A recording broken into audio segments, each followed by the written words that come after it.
Hi everyone, this is Piyu over at 12 with Tarot. Welcome back to my channel. Today we're going to break down a 3-card spread.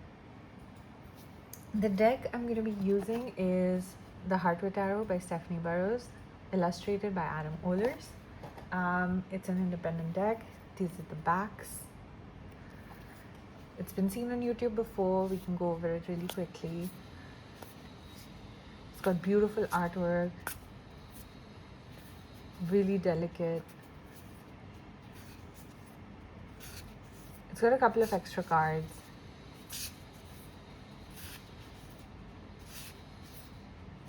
Of all the 3 trees tarots, I think this one is my favorite, and also this was the first independent deck that I ever got.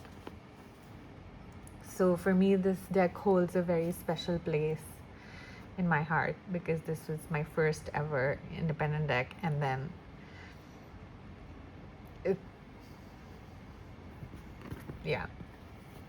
it's all downhill from there. So usually when I started reading for myself, I don't cleanse the deck. I like having my energy led into the deck. I will shuffle the deck. Sometimes I will knock on the deck, but I do not incense cleanse it. Unless somebody else has handled my cards, I have read for clients and they have shuffled my cards because I've asked them to, or they have cut the deck. If someone else has handled my cards in some way, then is the time when I incense cleanse. But mostly when it comes to just me using my own decks is when I shuffle and knock. So when I start thinking of the question is when I start shuffling. So for today, I have a generic question that I have in mind, but usually when I riffle shuffle the deck is when I think of a question. So I'll do it quite a few times. In the interest of time and movement for this video, I'm not going to shuffle as much as I normally do. I'll just shuffle a few times, but usually I do this it's shuffling for me is a meditative process. I shuffle when I think of the question. I usually think of it in my mind, and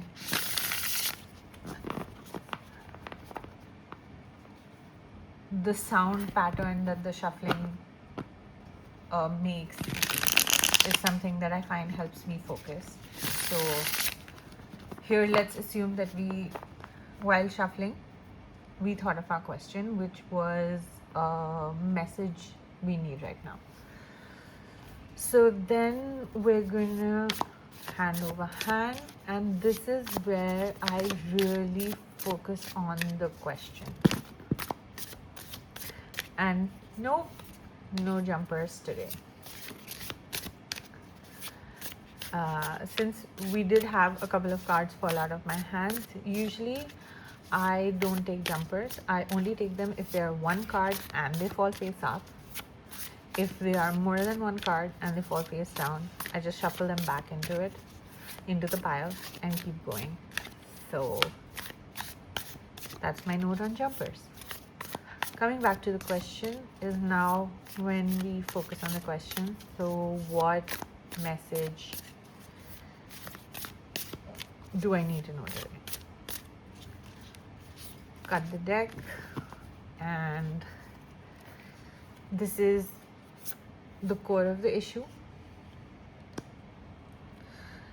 the driving force beneath the issue that I may or may not be aware of, and the action step that I need to take.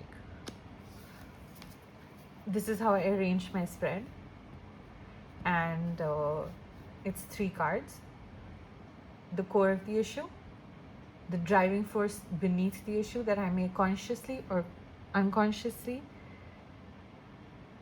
exists, and an action step I can take. So there are two ways to go about it. Either I flip all the cards at the same time and look at the relations between them, or I flip card one at a time. Usually when I have fixed spread positions, such as in this reading, I tend to flip the cards one at a time. But if it's a more open reading where there are 3 cards in a row, one, 2, and 3, then sometimes I will just place them face up and read them in context to one another. So first let's try this and let's see what the core of the issue is in the message that we need. So today is a day where we need to face something that is not easy to look at, something that is not easy to face. I see the snake and I see how the green vines almost hide the snake, and the mouse is having to discern between what is the vine and what is the snake, and having to face both. And they're behind this dark door, and it's just a nest. It's a swirling mass of things. It's not clear, it's not organized. It's that door in the attic that you put all your thoughts in the mental attic and then hopefully never open that door again. It's that door.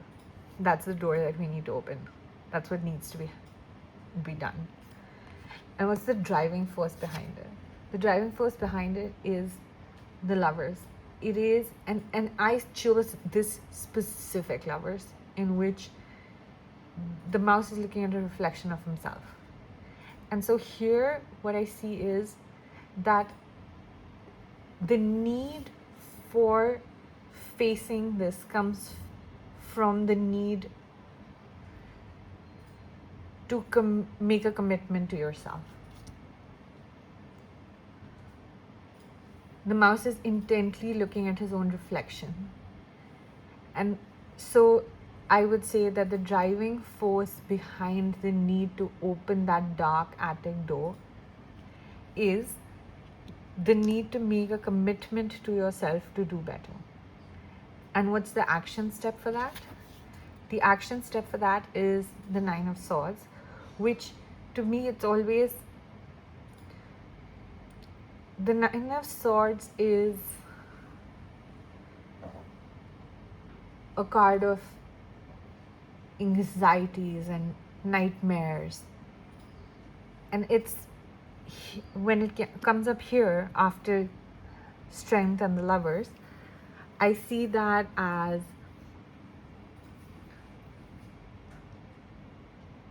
the first step is not making this snarl bigger than it is, bigger than it needs to be, snarlier, more complex than it needs to be. That's the action step that I get from the 9 of Swords. That yes, we have to open this door, we have to go and untangle this mess one at a time and face what lies back here in order to do right by ourselves. But the first step to actually achieving something material in that zone is when we make sure that we do not make the demon big in our mind. You have a chair which is like stabbed 9 times. That's overkill. That's like overkill for sure. So it's just avoiding the catastrophization of a situation. That's my 3-card reading. We can try another one.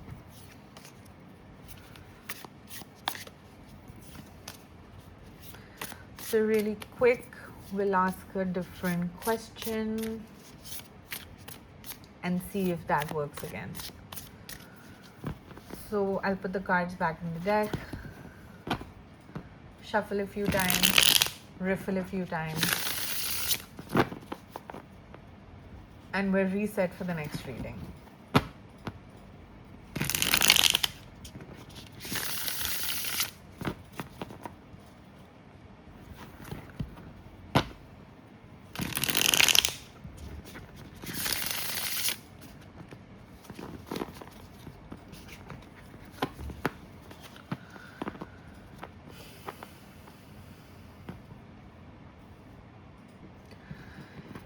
Let's say a question is a work scenario. There's, what do I do about XYZ situation at work?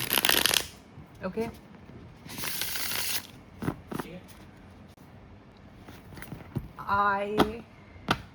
Let's say we have a work question, a work related question. What do I do about XYZ situation at work? Okay. So that's us coming up with a question.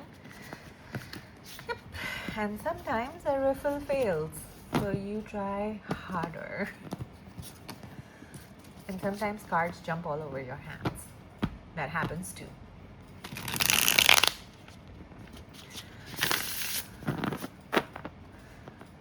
Okay, so what do I do about this situation at work? Like, what can I do about this situation at work?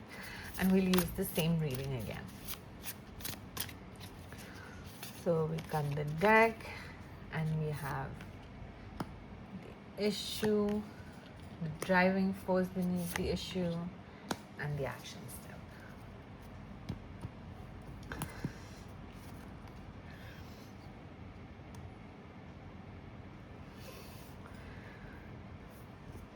And in this case, I'm going to turn all of them over at the same time. So here I'm seeing a lot of stuck energy, right? There's someone who's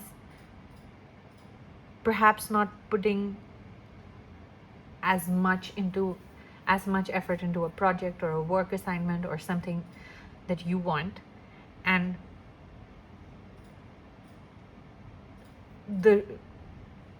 not the driving force behind it, but the underlying reason is the devil card here, is that they are in some sort of toxic situation which is not moving forward. And the action step again is to pull yourself out of this stuck energy. If you notice this rabbit, he has the scissors around his throat to cut through all the clouds that are hanging. And he is surrounded by all the swords, but very loosely, right? And the Eight of Swords is always about a situation in which you feel stuck, but you also have the power to pull yourself out. So the first step in solving this problem would be recognizing the fact that the solution is attainable, recognizing that's coming from an unhealthy pattern, and then taking an action about it. Now, the situation could be anything. You make it as specific as you want, depending on the question. The more specific your question, the more specific the reading. And the more specific the answers. But this is the basic 3-card spread. If you want me to answer specific questions using the spread, please put them down in the comments below. Let me know what you thought about this spread. Let me know if you used it and you found it useful, if you would read it differently than I did. And I'll see you next time. Bye.